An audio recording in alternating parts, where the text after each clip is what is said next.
Syria is still a country deeply in crisis, and as thousands of its citizens settle into life in Canada, the well-being of those here and scattered around the world remains, shall we say, challenging. Father Nawras Sammour is the Jesuit Refugee Service's Regional Director for the Middle East. We spoke to him almost 4 years ago about the refugees' situation then, and we're pleased to welcome him back tonight for an update. Good to see you again. Thank you very much. Thank you for being here. I think maybe we should just check in with what you said 4 years ago and then see if things have changed any, okay? All right, Mr. Director, Sheldon, if you would, please. Do you see any end in sight for the civil war that's been happening in Syria now for more than 2 years? No, I would say now it's much more difficult to see an end. 2 years ago would have some let's say, signs of possibility of having peace. Geneva II, for example. Now it's finished, and nothing happened. So the most dramatical situation now, I would say that Syria, we are going to the unknown area, and the solution could come at any time from elsewhere, not from Syrians. That was roughly 4 years ago, so let's ask, 4 years later, are things any different? Now, yeah, there's a little difference. I mean, in terms of it's calmer in the big cities, no war within the cities themselves.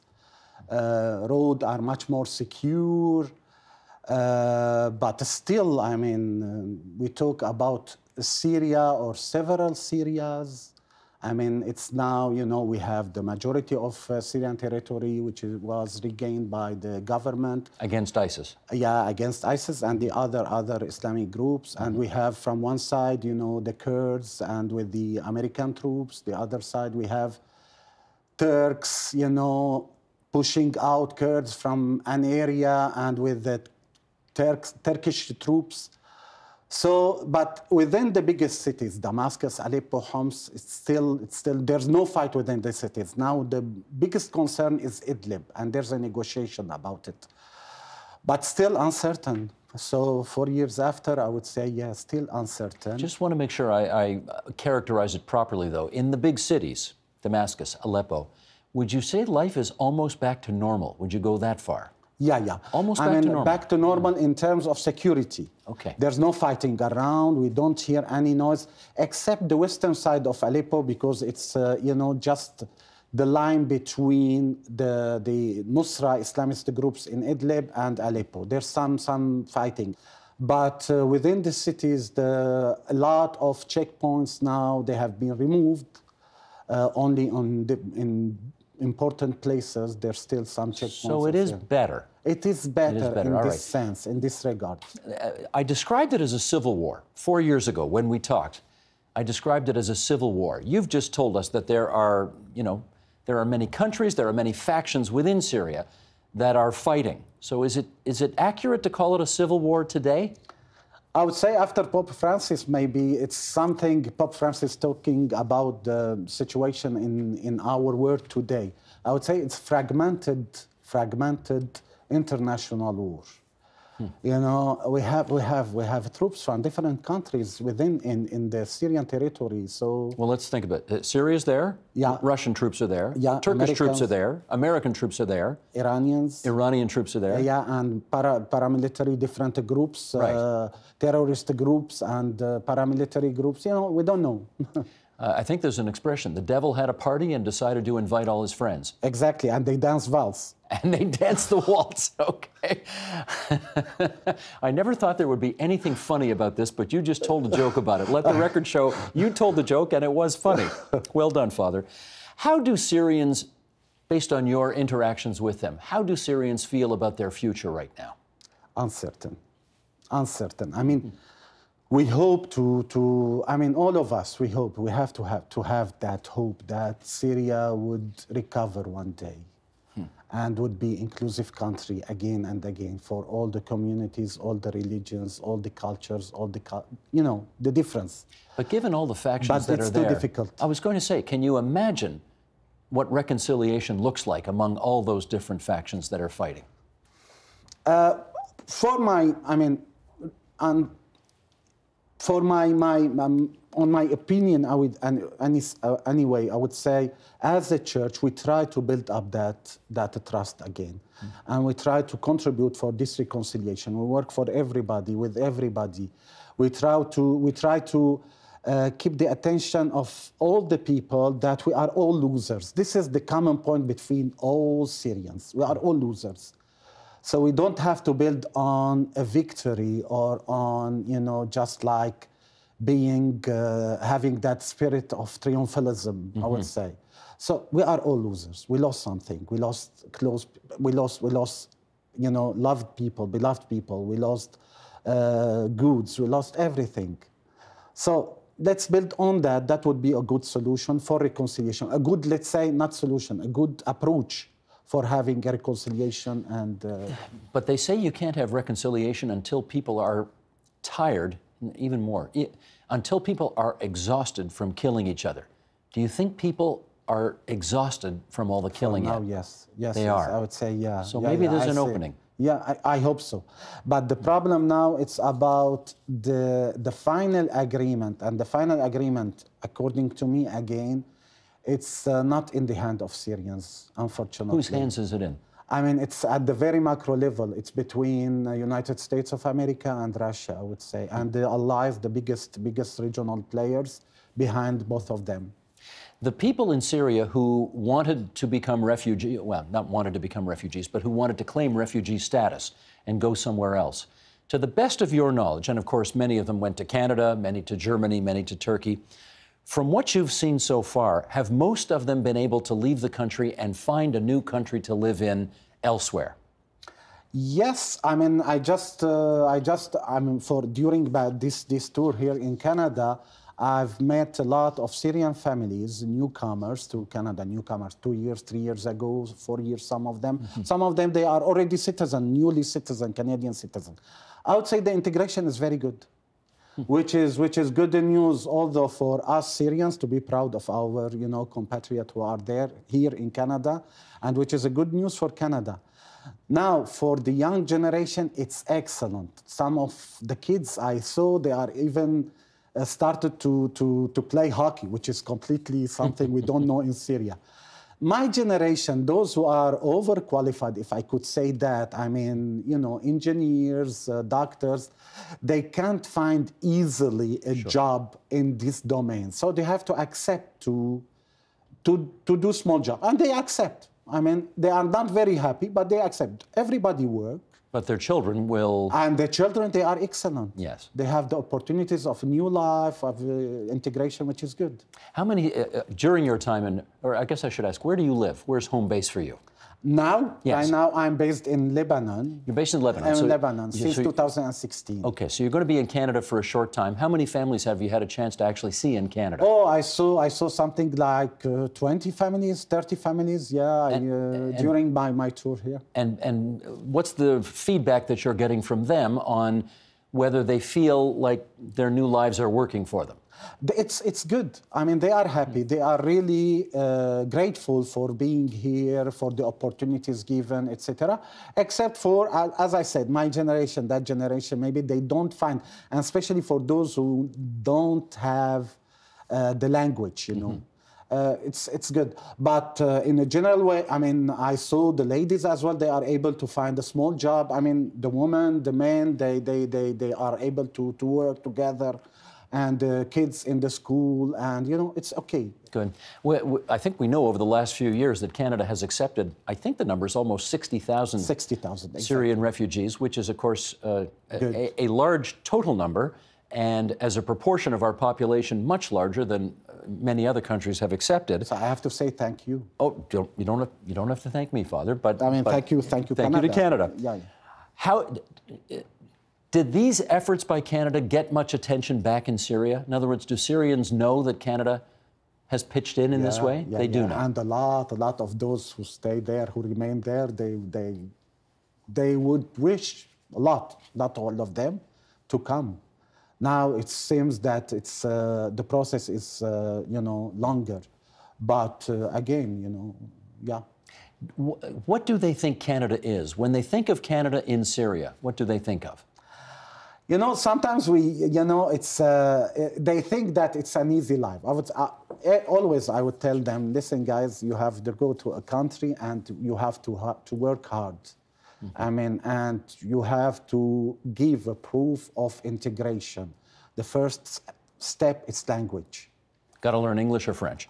English or French or both. I mean, that would be excellent. Right. So now when they come here, and the climate as well, I mean, it's difficult, I mean, you know, but still they are able to manage, and they are grateful, those who I met at least. Do they want to become Canadian? Yeah. They do? Yeah. So the idea is not to come here until the war is over and then go back. No. The idea is to stay. Yeah. I mean, maybe it might be, you know, some of them might return, I don't know, later on, but as far as they are here, they wish to, as long as they are here, they wish to have that the citizenship as well. Because you know, one of the concerns for Syria would be that a whole generation of children leaves. And, you know, on the one hand, good for them, they're going to have a new life in Canada, presumably a better life than they would have in Syria. But on the other hand, what happens to Syria's future? This is the question. What's the answer? The social fabric we have now, unfortunately, there's a gap, a big gap for the generation from 20 years to 45 years old. That generation mainly for men. So now how to, let's say, to recover that gap, how to fill it up, that now there's a talk about the return. You know, return. Now, okay, 60,000 people here in Canada, which is a big number, etc. But the biggest number is in Lebanon, in Turkey, in Jordan, in neighboring countries of Syria.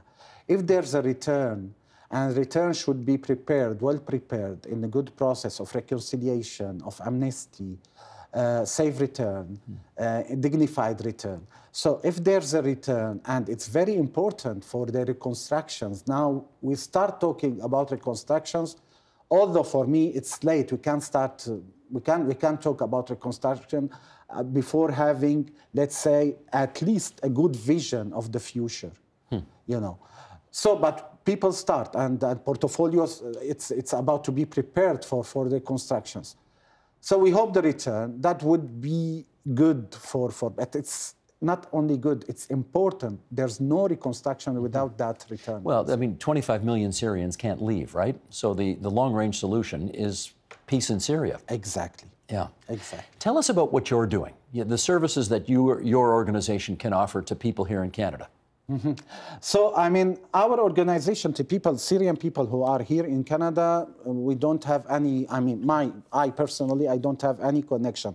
My fellows, Jesuit from GRS Canadians, they have some programs. They try to, you know, just to help them in the integration, to help them. The whole Catholic Church, the system of private sponsorship was very much mobilized for helping the newcomers, which is very good, not only for Christians, for Muslims as well. So that was something good as well. Not me personally. So that's here, the work of people here, living here in Canada. My organization there, I mean, we try to help, mainly through education and psychosocial accompaniment. You're in Lebanon, right? I'm in Lebanon based, but our services is in Syria, in Lebanon, in Turkey, and in Syria, Lebanon, in Iraq and Jordan. How many Syrian refugees in Lebanon right now? Those who are registered under the UN, it's something like 950,000. Unbelievable. And those who are not registered, you can add something like 300,000. For a small country like Lebanon, although I'm Syrian, the load is big. It is. There were, this is just the facts, there were some Canadians who thought it wasn't a particularly good idea to bring so many Syrians from that war zone over to Canada to try to integrate them into a new country. Some people think we've got enough economic problems here already, we have enough issues to deal with, and they weren't crazy about the idea of having Syrians leave there and come here. What would you say to them 4 years later? I don't know. I mean, I'm not, but I would say you have that legacy, that tradition of being a welcoming country. 2 weeks ago, I met with the students of the Jesuit High School in Montreal, high school, you know, and the professor, the principal there, got that very good idea to let them introduce themselves about the origin. Only one from out of 25 students was from the First Nation. So Canada is that country which is built on migration, I would say. You have that legacy, that tradition of being a welcoming country. Since the time of the Hungarian crisis and the Czech crisis, and that time, Somalians, Balkan, Cambodians, Vietnamese. Boat people. Yeah. All those. So now I would say, and you have a good country in terms of resources, etc. So, and when I see all those people find the opportunity and a job, so that means there's opportunities. So they are not going to steal the opportunities from others. So I don't know. If somebody watching this wanted to be of further help to the Syrians who are here, what would you suggest? Today, we still need the support of the international community for having peace, I would say. Let's go for peace. Don't think about war again. I mean, it's not going to solve the problem. But somebody watching this, an individual person watching this, probably thinks to themselves, I can't bring peace to the Middle East. What can I do? Tell me something I can do. I mean, concretely, there's a possibility for helping in the integration of those Syrians. You have good organizations, different organizations here helping for that, or giving donation for helping us there, or simple thought or prayer, that would be great as well. Okay. Father Sammour, do you know how to skate? No, at all. Not yet? No. Well, maybe we should get some of those Syrian families to teach you how to skate and play hockey while you're here. Although I've spent 2 years here in Canada, but I don't know. We got to work on that. It's very good of you to visit us during your time here in Canada. Thank you, Steve. Thank you, Canada, again, for the hospitality and the generosity. Not at all. Father Nawras Sammour from the Jesuit Refugee Service. Thank you. Thank you. The Agenda with Steve Paikin is brought to you by the Chartered Professional Accountants of Ontario, helping businesses stay on the right side of change with strategic thinking, insightful decisions, and business leadership. Are you on the right side of change? Ask an Ontario CPA.